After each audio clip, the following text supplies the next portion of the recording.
Ayan mga pare ko, narinig nyo nga na maingay na yung ball joint natin. Yun yung pinakaunang sintomas nun na may tama na yung ball joint. Ito na nga nung tinanggal natin yung gulong. Ayan yung upper ball joint, tsaka ito yung lower ball joint. So yan yung papalitan natin. So kaliwat kanan yung papalitan natin ngayon. Pakita ko muna sa inyo yung gagamitin nating mga ball joint. So KYB yung brand nito mga pare ko. Alikabok na kasi nga matagal ko nang in-order to. Hindi lang kasi nagkakaroon ng time para magpalit kasi nga matagal-tagal na gawaan to kasi nga upper and lower ball joint yung papalitan natin. Ayan, kompleto yan, tigkabila. Let's go, baklasa na.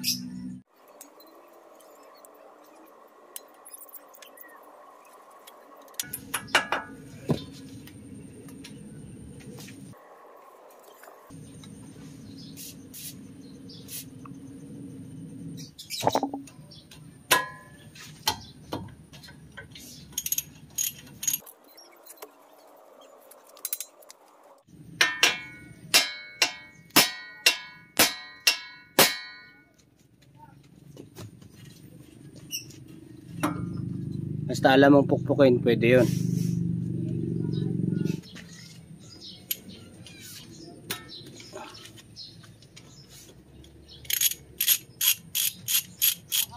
Okay, sa ball joint, yung bolt 19mm. Yung sa tie rod ay 17mm.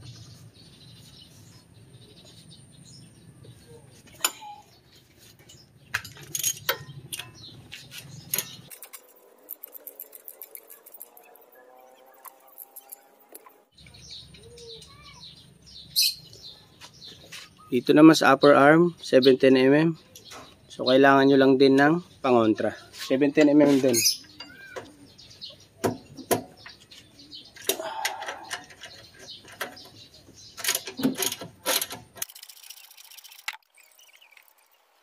Okay, huwag nyo muna tanggalin. Doon naman tayo sa kabila.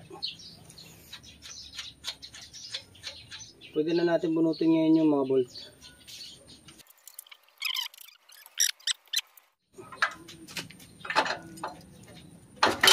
Yun. Tanggal na.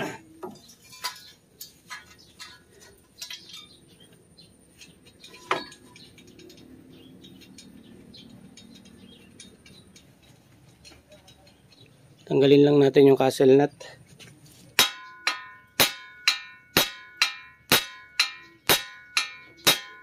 Yun. Okay, tanggal na natin. So, ganun lang diskarte. Kung wala kang ball joint separator. Ito yung sitwasyon ng ball joint natin. Yan. Gastado. Okay. Tanggal na natin yung lock ng castle nut. Yung size ng nut sa may lower ball joint na castle nut ay 24mm. Okay. May mersa tayo nito.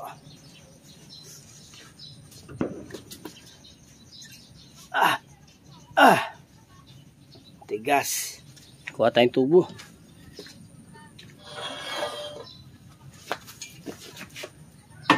Yung! Luwag na.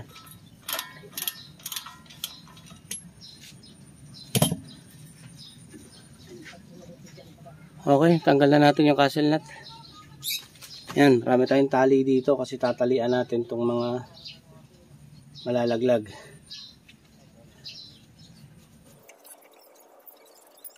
Sprayan lang natin ng WD-40. Ayan. Tanggal na natin yung lower ball joint. Tanggalin naman natin yung dalawang bolt dito.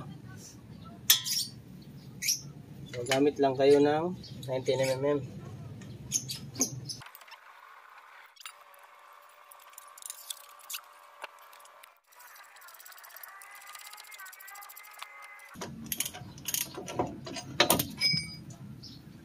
Ayan.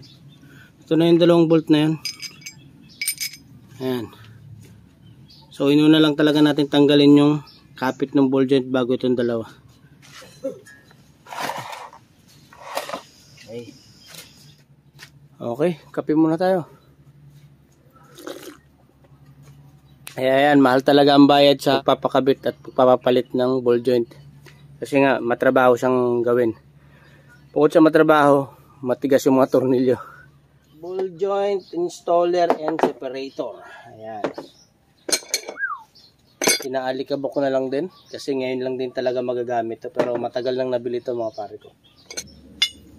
So ganun lang natin yan mga pare ko. Ayan. Then ilusot natin yung dulo nung yan. Okay, ganyan lang magiging setup niyan. Right. Then baba natin to.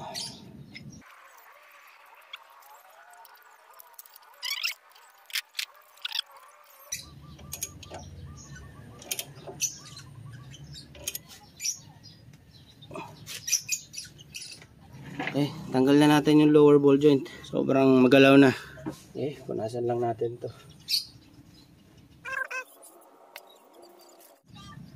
Okay, ito yung bago natin ball joint. Ito yung nakakabit natin dito. So, ang kabit naman nito ngayon ay pataas.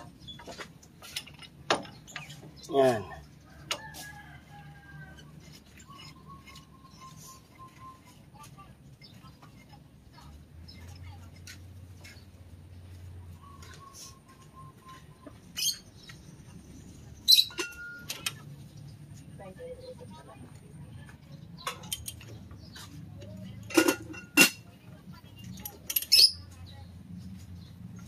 Sentro lang natin to. Okay. Yan.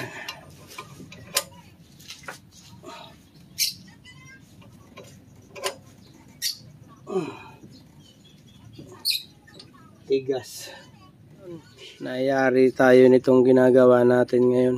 O hindi ko maibalik ngayon yung mga bagong ball joint. Yan, sobrang dali lang naman yan tanggalin. Ang naging problema ko ngayon kasi tiwala akong maibabalik ko yung ball joint, yung mga bago. Tiwala ko na may kakabit ko dahil meron tayong ball joint extractor and installer. Ito. Nang ikakabit ko na yung ball joint, ayan. Nagkaroon na siya ng luganggang. Ngayon, kada ikot mo siya, ayan. Ayan, mga pare ko, tignan nyo. Ayan, bumuka yung pinaka-siklam niya. Kaya ito sinubukan pukpukin. Kaso hindi ko na madali rin. Nangyari niyan ngayon, tatanggalin ko yung mga control arm para ipapress na lang. Hindi ko inaasahan na makakapagpapress pa ako kasi akala ko kayang ikabit nito. Ayan yung siklam natin. Hindi pala to magandang gamitin.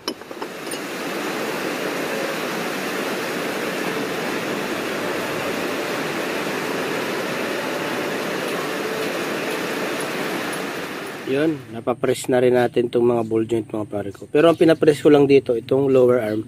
So ako na nagkabit nito mga pare ko. Madali lang naman kasi ikabit itong isa. Dahil manipis lang yung plate ng control arm. So ito yung mga pinapress natin. Ayan. So ready nang ikabit to. Okay mga pare ko, nakabit na natin itong isa. Tapos na. Ayan. So bago na lahat yung ball joint dyan. Bago na rin yung disc pad natin kasi nagpalit na rin tayo. Ang gamit natin ulit na disc pad ay Bendix. Yun na, malapit na matapos to. Kakabit na lang yung pinaka hub niya. Okay, time check. 4:48. Dito tayo ngayon, magpapacamber tayo in alignment.